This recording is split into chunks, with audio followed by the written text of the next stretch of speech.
Karunungan ay pinakapangulong bagay. Kaya't kunin mo ang karunungan. Oo, sa lahat mong kukunin ay kunin mo ang unawa.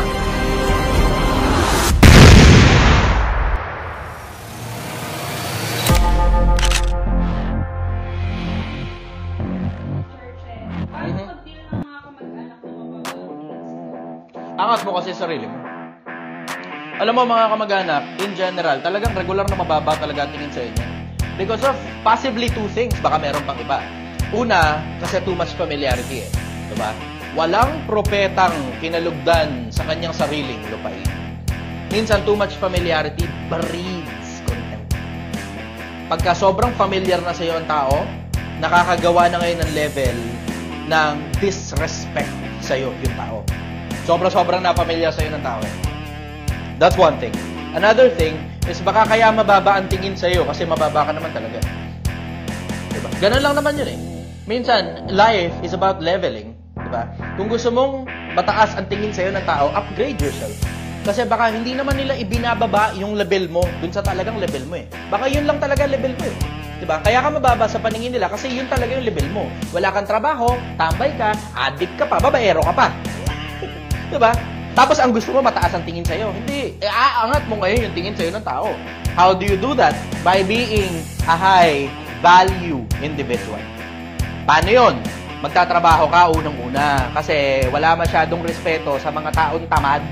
Kung gusto mong irespeto ka ng tao, dapat masipag ka. Hindi built ang mga tao para ang purpose ng buhay mo ay yung bilata ka lang maghapon magdamag. Hindi yan ang purpose ng... Taka na sobrang lupit nun, no? Isipin mo, gusto mo nakahilata ka lang maghapon magdamag, tapos gusto mo mataas patingin sa'yo ng tao, ang luho mo naman. Ang luho mo naman, puta naman, di ba? Dahan-dahan lang kayo dyan sa mga ganyan. Alam mo, simple ang konsepto. Kung gusto mong tumaas ang tingin sa'yo ng kamag-anak mo, detrabahuin mong tumaas ang tingin sa'yo ng mga kamag-anak mo. Diba? Paano mo gagawin yun? Lalayo ka muna sa kanila, build yourself, build a strong foundation, build a building on top of that strong foundation, and then come back to them successful. Tignan mo, mataas ang tingin sa inyo.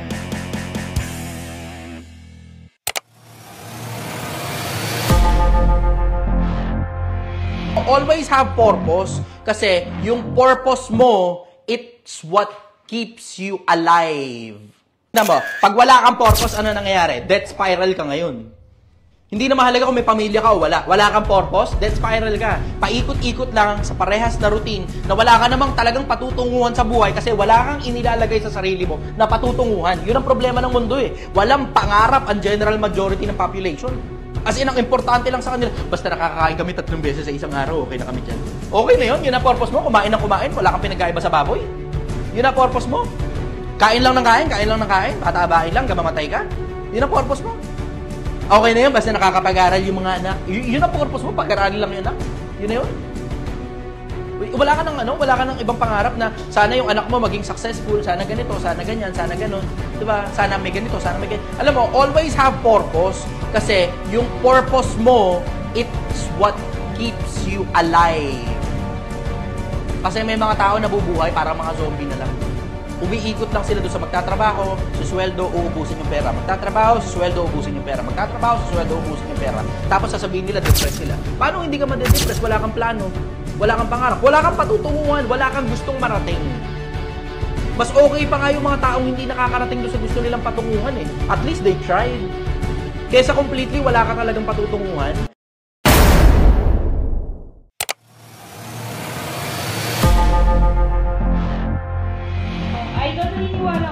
Sa malas at swerte ng buhay?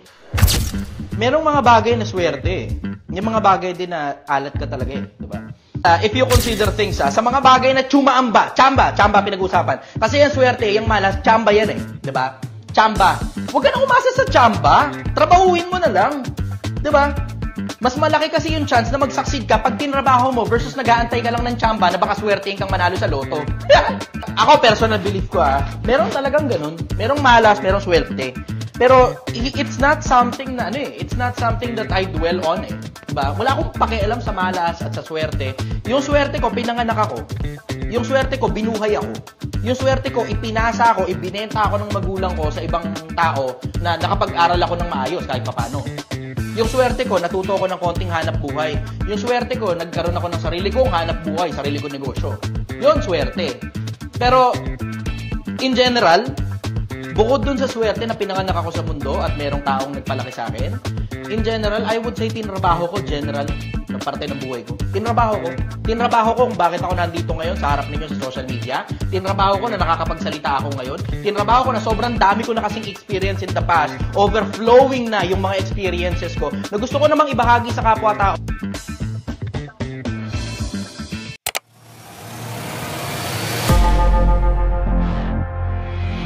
Totoo bang age doesn't matter sa love? Ang importante hindi naman talaga yung edad eh.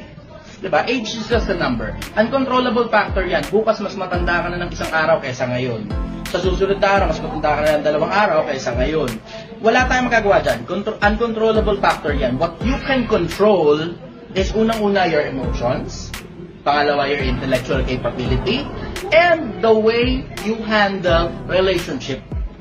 Maturity comes with age, sabi nga nila. Pero it also sometimes comes with experience. Hindi lang sa edad, kundi sa experience din at the same time. I think instead of focusing on the age, which is just a very, very, very small fraction of all the things that you should consider in a relationship, I think we should focus more on the quality of the relationship. Hindi na natin kinoconsider yun eh. Minsan na nakikita lang natin physical appearance, tapos edad kinoconsider natin. Tapos pogi ba? Maganda ba? Sexy ba? Laki ba? Pero hindi na natin kinoconsider kung ito bang taong to magiging mas masaya ba tayo sa buhay pagkasama natin siya? O kamusta ba ang magiging relasyon natin sa kanya na nakadepende sa kung ano pinapakita niya sa atin sa ngayon. I think we should focus more on the quality of the relationship more than the age. Yun ang sagot ko doon.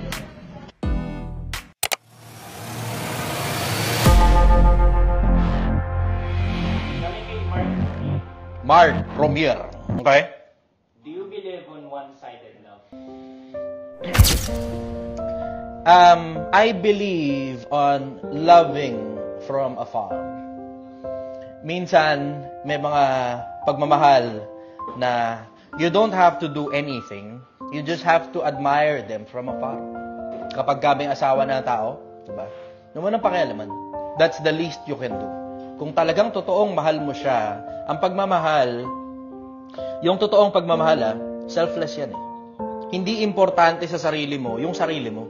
Ang importante sa'yo, yung kaligayahan ng taong mahal mo. Pag alam mong masaya siya sa buhay niya, at alam mong hindi makakatulong na nasa loob ka ng buhay niya, huwag mo nang pakialaman. And that's loving from afar. Yun yung one-sided love na pinaniniwalaan ko. Cul-de-sac. Isa lang yung nagmamahal, hindi mutual. Pero other than that, kung ikaw lang talaga yung nagmamahal, tapos siya hindi ka mahal pabalik, pineperahan ka lang yan.